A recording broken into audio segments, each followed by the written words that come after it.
Who represents the various generations and what years they're in, starting with the silent generation? What is that, Ken? Actually, let me take you back to the generation right before them, which is the GI generation, baby boomers' parents, because they're still around. Okay. These are people born 1905 to 1924. It was a significant generation, about 70 million people once you factored in immigration. Silent generation was a generation right after the GI generation. They were born 1925 to 1944. There were a little over 50 million people, no immigration during that period because it was the Great Depression and it was illegal during the war.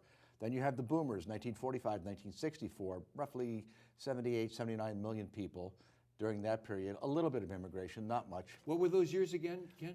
Baby boomers, 1965 to 1945 to 1964. And it's about 77, 78 million of them. Yeah. They're hitting now. Hitting what? Well, they're hitting the age 60 and beyond now. Oh, yeah. In fact, they're 52 to 71. Okay. Yeah. So right after the baby boomers is the generation that's causing so much trouble right now because it's a deficit in our population. That's Generation X, born 1965 to 1984. And that's about 69 million, 11% smaller than the boomers, about 9 million fewer people. Okay. And then the salvation of our country really is Generation Y, born 1985 to 2004. Bigger than the baby boomers, about 86 million, about 2 birth years bigger. 86 million, okay. Yeah, and they're huge. And right now they're 12 years old to 31, and they're just now moving out of their parents' houses and getting married. Every time I mention that in the presentation, the crowd cheers. Yeah. You mean the moving out part? Oh, get them out of my house. So, Ken, is this the same thing as the millennial generation? Exactly. Oh, it is the millennial generation. Yeah. And then right after Generation Y is Gen Z, but we don't spend a lot of time with Gen Z because they're really just little kids. So the term Gen Y is the same thing as the millennials. Millennials, Gen Y, same. And what was the size of that generation again? About 86 million. And what were the years again? It was 85, 2004. Okay, so what we have in here today. You got Gen Ys in here. These are all Gen Ys. They're all millennials. Look at them all. Let me tell you. These are future leaders of America out there, Ken. Let me tell you what these kids are going to do. These kids are going to essentially turn the United States on its ear because we're the only industrialized nation and the only Western culture that has a Generation Y that was produced at above replacement level fertility, more than 2 kids per couple. EU does not have kids. EU, European Union. Does not have children. They're averaging like 1.5 kids per couple. That means no more indigenous EU as we know it. And that's a major issue. And of course, China, with the one-child-only policy, shot themselves in the foot. So what you're saying is the United States of America in the millennials has a replacement generation. And it's going to satisfy our needs. I think they're the best generation we've ever had. So you're saying in Europe there's a shortfall, there's a net shortfall. Why do you think all the Syrians are pouring in? Because they can find jobs because there's no labor. Yeah. Okay, so for the audience's benefit, Ken, this is why Angela Merkel, the chancellor or whatever she is, labor. She brought in 800,000 immigrants. Labor. Because she didn't have it. Because she doesn't have the labor. Right, because they have no Generation Y. Oh, for goodness sake. Yeah. So the reason why there's just not enough Germans is what you're saying. Yeah, and this is a huge problem for the EU and Germany, because along with all of the immigrants, you do get a real bad small faction. Okay. That comes along with them. So let's make a comparison here, Ken, quickly, right? Between the silent generation, the baby boomers, and the millennials. How do each of them feel about the major issues of the day?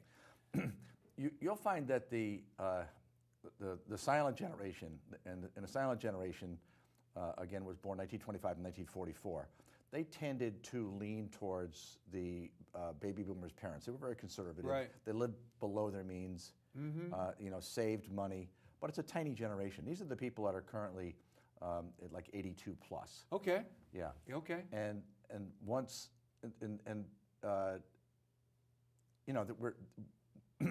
once that generation disappears, I tell folks, I said, listen, you're worried about the election. We're losing a Republican about every 16 seconds because they're dying. And we're gaining a Democrat every 8 seconds because they're coming of age to vote. And then the people, of course, we do that great divide, and then we have the unaffiliated. So this is going to be an interesting election. But I think Hillary's going to pull it off. Okay, but before we get to Hillary, Yeah, let's talk about I'll take that back. Okay, let's talk about the baby boomers, right? What's their primary focus? I mean, the silent generation are fundamentally conservative, right? What are the baby boomers? What their outlook is? What? They're more and more conservative.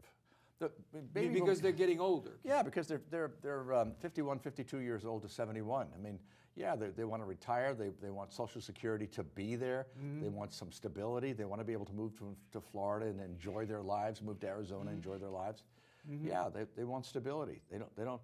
And you know, they're going to be on fixed incomes. They certainly don't want higher taxes for anything. But net of people dying, which are typically Republicans, the silent generation and now the aging baby boomers will have a tendency of becoming Republicans, right? Yeah. The ones that are out here in the audience that are taping the show, the millennials. You're saying that all my Democrats friends here and on the unaffiliated. camera that they're already Democrats? Listen. What you have to understand, and I hope I haven't offended any of you guys. But, no, they're all laughing. They're having a good time. But this is how it works. Demography is 30,000 feet. It's big picture. It's very, very macro. Right. So we make generalizations. Because we make generalizations and we make forecasts based on our generalizations, I have about an 80% accuracy rate, and you could hold me to that. Okay. Go back to my 2008 book. Look at the 100 forecasts that I made. I got 80 of them right. Okay. So,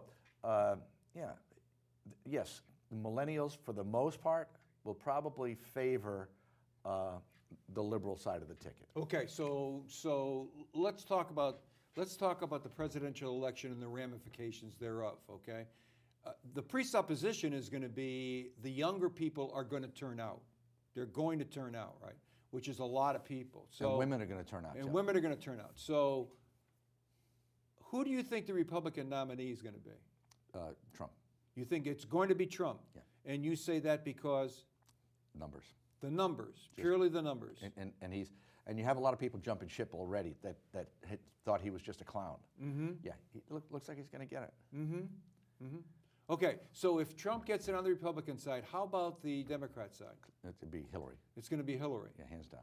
Okay, hands down. Yeah. Because the Democrats, once they're all together, they're going to take one look at the people she's running against and say, there's just no way. The whole premise of politics is winning elections. Forget everything else. You got to win the election. And Bernie's not going to win the election. Bernie's not going to. Can I tell you something quick about Bernie? Yeah. Because this is his entire premise is that we no longer have a middle class, right? He said middle class is gone. The system is broken. We need to fix it. We need to redistribute the wealth. The problem is the small Generation X that we discussed, born 1965 to 1984, is currently 32 to 51 years old. Middle class and middle age occupy the same space. We have a diminished middle age. That's why we have a diminished middle class. Okay. Period. Okay. So what do you? It's demographic. It's not a fault of our system. The system has not failed. We have the best system in the world. Political system. Absolutely, positively, protecting us. The whole purpose of a political system is to protect us from corruption, not from anything else. Well, okay. You think we're doing a pretty good job in that area now? Well, we're doing a better job than the rest of the world. Oh, well, okay. Compared to the rest of the world. So let's talk a little bit more about the millennials. Do you think the young people are going to turn out? Yeah. You do think they're going to turn out? I think this is the best crop of kids that were ever born in the United States. What do you think their views are? Tell me what you think the millennials' views are on things like income, on things like terrorism, on things like some of the things that are going on. Pew Research recently did an exhaustive poll on the generation. You know what their first priority was? What? Being a good parent. Being a good parent. And having a good marriage. And having a good marriage. Can you believe that? Number one and number two.